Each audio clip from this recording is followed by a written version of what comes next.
1 বছর পূর্তি হলেও আমরা গভীর উদ্বেগের সাথে লক্ষ্য করছি, গভীর দুঃখের সাথে লক্ষ্য করছি, এই 1 বছরে এখন পর্যন্ত আমরা বাংলাদেশের কোনো কাঙ্ক্ষিত সংস্কার আমরা লক্ষ্য করিনি।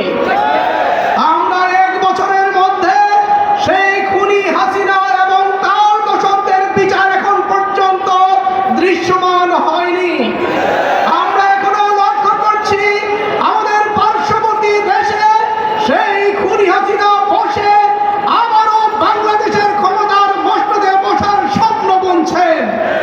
আমরা আজকের এই সমাবেশ থেকে স্পষ্ট করে বর্তমান অন্তর্বর্তীকালীন সরকারকে বলতে চাই, অবিলম্বে ওই ভারত থেকে খুনি হাসিনাকে বাংলাদেশে ফেরত নিয়ে এসে জনতার আদালত তৈরি করে তার ফাঁসি নিশ্চিত করতে হবে।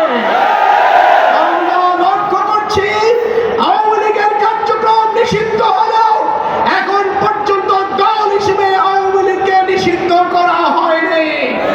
আজকের এই সমাবেশ থেকে স্পষ্ট করে বলছি, অবিলম্বে আওয়ামী লীগকে নিষিদ্ধ করতে হবে, ছাত্রলীগকে নিষিদ্ধ করতে হবে, যুবলীগকে নিষিদ্ধ করতে হবে।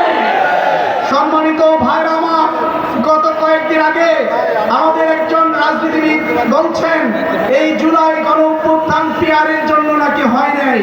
আমি স্পষ্ট